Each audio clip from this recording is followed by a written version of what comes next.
और इस वक्त की बड़ी खबर आपको बताते हैं, जहां विवाद पर बोली है महबूबा मुफ्ती। मुझे डर है कि बीजेपी हिजाब पर नहीं रुकेगी।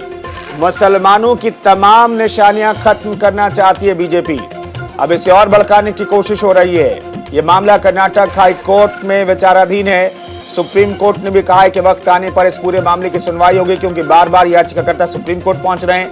तो सुप्रीम कोर्ट ने कहा है कि इस पूरे मामले में जल्दबाजी करने की जरूरत नहीं है। जब वक्त आएगा तो हम सभी के संवैधानिक अधिकारियों की रक्षा करेंगे, लेकिन राजनीतिक हस्तियों को सियासत सबसे प्यारी है। इसी हिसाब से देखें तो हिजाब विवाद पर अब महबूबा मुफ्ती ने भी बयान दिया है। ये तो ठीक है, यूपी इलेक्शन के लिए जरूर इसको इस्तेमाल किया जा रहा है। मेरा डर ये है, मेरा अप्रहेंशन ये है, it's not going to stop at hijab. इसके बाद जो दूसरी हमारी निशानियां, तीसरी निशानियां, चौथी निशानियां, ये चाहते हैं, ये नहीं चाहते हैं कि हिंदुस्तान का मुसलमान सिर्फ हिंदुस्तानी बने। वो मुसलमान नहीं रहना चाहिए। उसकी तमाम निशानियां जो हैं ये खत्म करना चाहते हैं। वो एक बात। दूसरी बात ये है, और आपको फिरोजाबाद लिए चलते हैं। यहां पर अखिलेश यादव क्या कह रहे हैं, सुनते हैं। सड़कें ठीक कराने का रही बात तो सड़कें ठीक की। अगर चौड़ी सड़क बनानी पड़ी तो चौड़ी सड़क भी बनाई। और यहीं आपके किनारे से जो बेहड़ का इलाका था, जहां लोग जाने के लिए घबराते थे, डरते थे, वहां पर बताओ आगरा लखनऊ एक्सप्रेसवे कैसा बना है। और उस इलाके के किनारे अगर हमें आने वाले समय में कोई, तो फिरोजाबाद में अखिलेश यादव इस वक्त मौजूद हैं।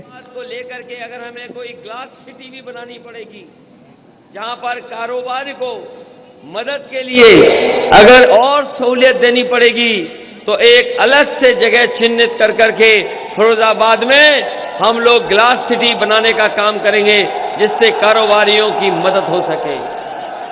इस बार कारोबारियों के संग सरकार की नीतियां चले, उस दिशा में ले जाने का काम करेंगे। और ये क्षेत्र ऐसा है जहां पर आलू बहुत होता है, बड़े पैमाने पर आलू है। न केवल यहां होता है, बल्कि कन्नौज में भी मुकाबला आपके आलू से करते हैं कन्नौज के किसान। ये बेल्ट पूरी आलू की है। सरकार बनने पर अगर हमें कोई भी सहूलियत देनी पड़ेगी किसानों को, और आलू उनका न सड़े, न बर्बाद हो, कीमत देनी पड़े, तो देने का इंतजाम समाजवादी लोग करेंगे।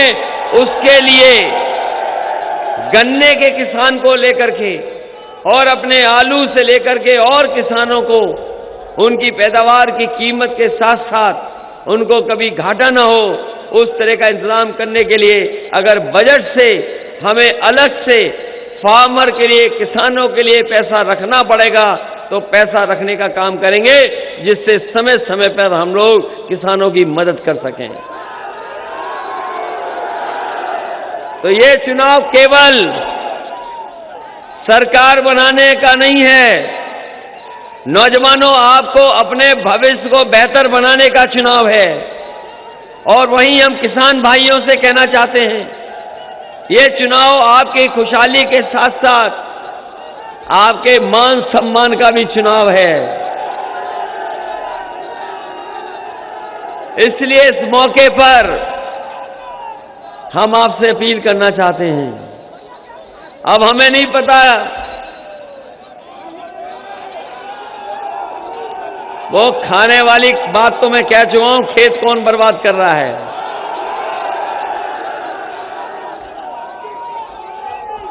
ये हम जानते हैं कि खेत को कौन खा जा रहा है। अरे खेत को तो बचाना ही बचाना, लेकिन अपने वोट को भी बचाना। कहीं ऐसे लोग तो नहीं जो हमारे ही बीच के वोट खाने के चक्कर में आ गए हों।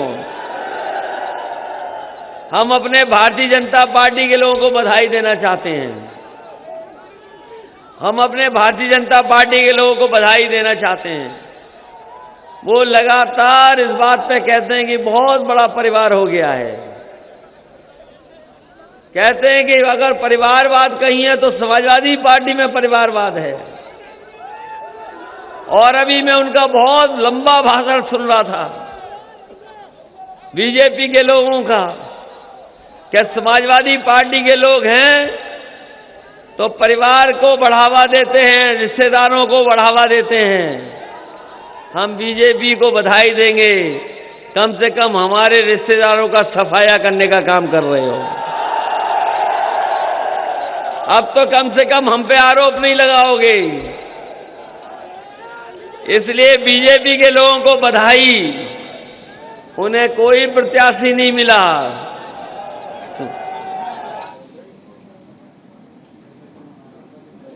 और उत्तर प्रदेश के औरैया में मुख्यमंत्री योगी आदित्यनाथ क्या कह रहे हैं, सुनते हैं। कोरोना कालखंड में फ्री में वैक्सीन, सबको वैक्सीन है ना, और तो डबल इंजन की सरकार है। प्रदेश में हर गरीब को फ्री में 2 बार राशन मिल रहा है ना, महीने में 2 बार। डबल इंजन की सरकार है, डबल डोज राशन की। 15 करोड़ गरीबों को फ्री में राशन उपलब्ध कराया जा रहा है। सहमत है ना? और भाइयों बहनों, मैं आप सबका यही आह्वान करने के लिए आया हूं। ये राशन का, ये मेडिकल कॉलेज का, ये एक्सप्रेसवे का, ये डिफेंस कॉरिडोर का, ये जो बिजली है, ये सड़क बन रही है, ये पहले की सरकारें भी कर सकती थी, लेकिन नहीं की। क्योंकि पहले विकास का ये पैसा, गरीब कल्याण का ये पैसा चित्र वाले मित्र के घर में चला जाता था। कहां जाता था? और इसीलिए तो हमने एक हाथ में विकास की छड़ी पकड़ी और दूसरे हाथ में बुलडोजर का लीवर भी पकड़ करके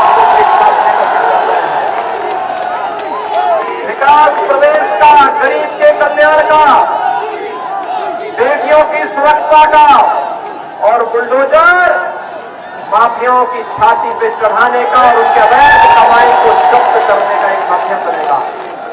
आप सहमत हैं? सभी लोग सहमत हैं? मैं आपसे आश्वस्त होकर के जाऊं ना, मैं सभी बुलडोजर को मरम्मत करने के लिए भेज दूं। 10 मार्च के बाद जिससे फिर से इनका उपयोग कर सकूं कायदे से। सभी लोग सहमत हैं? तो मैं आपकी बात को मानता हूं। चुनाव के दिन 20 फरवरी को पहला काम क्या होना है? पहला काम मतदान का। मतदान आपका संवैधानिक अधिकार है। स्वयं भी मतदान करना, हर एक व्यक्ति को मतदान करके उन अपराधियों को, माफियाओं को, प्रदेश को लूटने वालों को करारा जवाब देने के लिए कमल के चुनाव चिन्ह पर भारतीय जनता पार्टी की प्रत्याशी श्रीमती गुड़िया कठेरिया को और बिबियापुर से श्री लाखन सिंह राजपूत को भारी बहुमत से विजयी बना के भेजेंगे। दोनों हाथ लाकर मेरे सामने बताओ। सड़क के उस पार भी सभी लोग सहमत हैं? तो मेरे साथ बोलेंगे, भारत माता की, भारत माता की, भारत माता की।